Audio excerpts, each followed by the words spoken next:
Joining us, of course, are our WNWO Moms on the Go. Good morning, ladies. Good nice to see you. And we are talking today about an issue that is actually more for the moms, and it is about women and voting and how incredibly important it is. So first of all, let's talk about some of the statistics that are out there. I am surprised by how many women are still not voting in the year 2012. I know.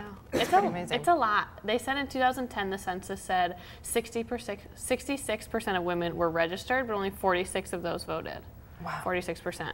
So even, 66% is hardly over half even. Yeah. So then even 46 of the registered voted. So that's not, that's really not very many, you know, how many women are in the whole United States. Yeah. Only 66% are registered, and then less than that even vote, so. Now, do you think it's kind of like one of those issues because so many women are moms, they're busy, there's no time, just like you guys, I'm sure, just running around every day, so busy, they think, I don't have the time to go to the polls. I'm not going to take the time to do that. Do you think that's the biggest issue? I think that's one of the biggest issues. And I already voted just because we did it ahead of time, so I wouldn't have to take all 3 of my kids to the polls. And so I think you can team up with your friends and have your friends watch your kids so you can go vote. And I think there's lots of ways around the voting. Okay. Now, talking about absentee ballots, is that a difficult process? Like, do you have to send something ahead of time to get the absentee? How does it work? My husband did it all, but yeah, you just do it online, and they send it to your house, and I just filled it out and mailed it back. It was so easy. Hey, I have a friend that's a single mom, and she does the absentee ballot every year because she can't take her kids physically to the polls. It's just too much. So she does the absentee ballot every year just so it's nice and easy. Now let's talk about that. This is something I don't even know about.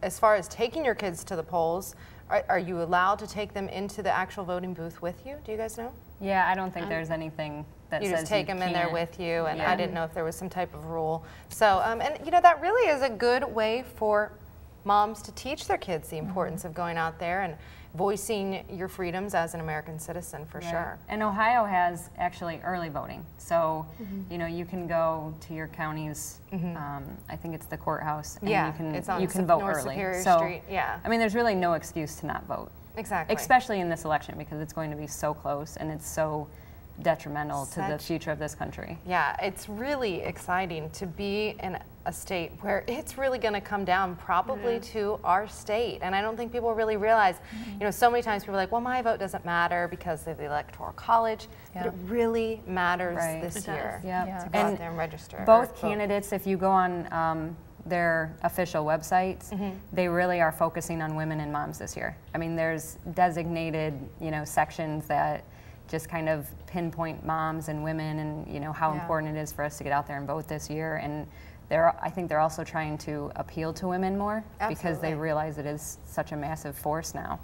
Absolutely. Very good advice, you guys. Now, as far as a few more stats, Allie, did you have any more stats for us? Yeah, in 2008, 13 million women who were registered to vote did not vote. So, I mean, that's so big that could change the election. Yeah, it really could. And again, battleground state, Ohio, it could come down to just hundreds of votes, literally, which makes it really important.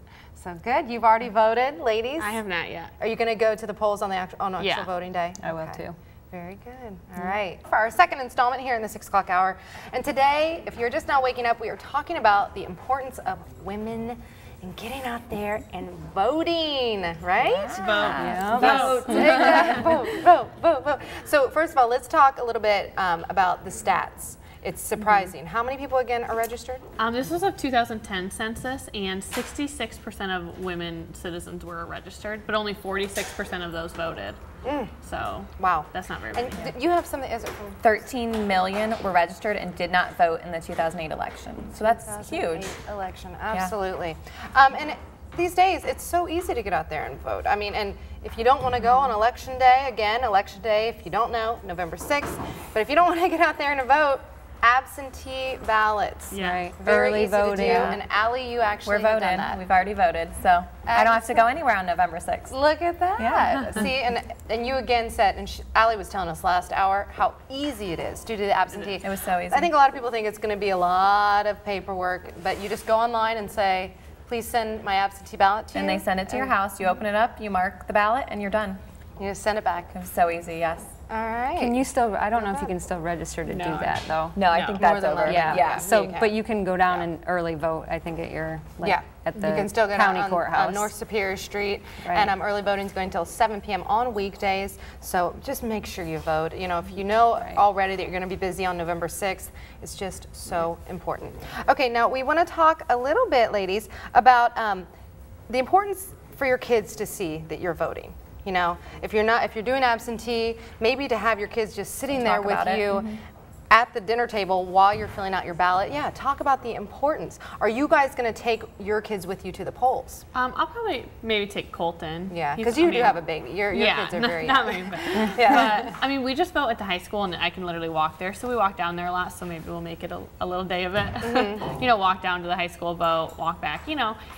It's fun just to get them out there, get them knowing about it. Again, it's even something, if you have girls too, it's something like your great-grandma fought for, you know, the right to vote. And it was a big deal. Yeah. You know? Right. And Molly, you were telling us that every candidate has specific links on their websites for women specifically. Yes, yeah, and a lot of the issues that, you know, are facing women, especially because, you know, I think in the media, everything is kind of skewed to the direction they want you to go. So, you know, the whole birth control issue has been really big and taking away certain rights for women. Yeah. So, you know. Being informed. Right, educating yourself and not just listening to what one channel or another channel is kind of telling you. Tell everybody what you were telling me about the Obamacare. I was reading last night that there's actually a group that sent out a study or a questionnaire based on Obamacare. And 98% of the people who took this test failed it. And so it just kind of goes to show you They that just didn't know exactly what all is in the pages of Obamacare? Right. While people are talking about issues and assuming they understand them, they don't necessarily understand them. And so really going on and reading each candidate's plan and, you know, what they really stand for, you know, and doing your research. I mean, it's definitely important. Exactly. Just because your friend says, I'm against this or I'm for this, you need to figure how you feel like about yourself. all the hate ads, they're targeted for Ohio's market because we are such a swing state. Such an important election, if people just go and Google it and look into it, I mean, my mom calls me every week with something new about a hate ad she saw, and it's just, some of them aren't true, and they're trying to trigger our votes, and it works, so everybody needs to be informed. Yeah, go out there and educate and with yourself. social media now, it's so easy for a rumor to start, or somebody to say, I heard this, and then, you know, it turns into this and this and this. So, you know, it is hard to understand what is true and what is not, but I think if you educate yourself and, you know for what you want for the future of this country, you'll be able to make a better decision. Very good advice, moms. And we do want to talk about, you guys are always trying to do charitable work throughout our community. What is the charity you're focusing on right now? This month is the Janet Flagler Foundation, which is scholarships, and there's also support groups for children that have had a parent diagnosed or passed away from cancer. So today at Positive Nutrition, which is an Herbalife distributor on McCord and Dorr, they're donating $1 from every shake purchase to the Janet Flagler Foundation. So it's all day long. Stop in, buy some shakes. We'll be over there in and out. So that's great. Yeah. So hopefully we'll get a lot, and they'll really appreciate it. It's a really good foundation. So. All right, ladies.